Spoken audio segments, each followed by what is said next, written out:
Virat Kohli, Shubman Gill, Kane Williamson, Will Young లాంటి players ఈ pitch పైన చాలా బాగా ఆడగలుగుతారు.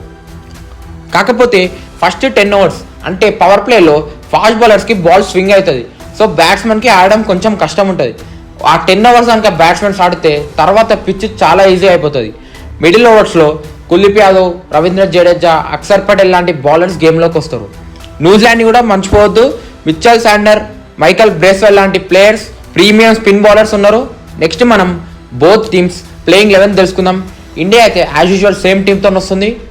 Rohit Sharma, Shubman Gill, Virat Kohli, Shreyas Iyer, Axar Patel, KL Rahul, Hardik Pandya, Ravindra Jadeja, Kuldeep Yadav, Mohammed Shami and Harshit Rana. Next New Zealand team playing 11 తెలుసుకుందాం. Will young, Devon Conway, Kane Williamson, Rachin Ravindra, Tom Latham, Glenn Phillips, Michael Bracewell, Mitchell Santner, Matt Henry, Kyle Jamieson, will ఓరౌక్. So ఇది friends both teams playing 11. Next మనం ఈ మ్యాచ్లో జరిగే matchups తెలుసుకుందాం. Main మ్యాచ్అప్ వచ్చేసి Virat Kohli versus Mitchell Santner. ఎందుకంటే విరాట్ కోహ్లీ స్పిన్నర్స్కి ఆడడానికి కొంచెం కష్టపడతాడు. దాంట్లో Mitchell Santner New Zealand team captain and slow left arm bowler. Mitchell Santner bowling చాలా ఆగి వస్తుంది. మిచెల్ శాంట్నర్కి కోహ్లీ పైన మంచి రికార్డ్స్ ఉన్నాయి.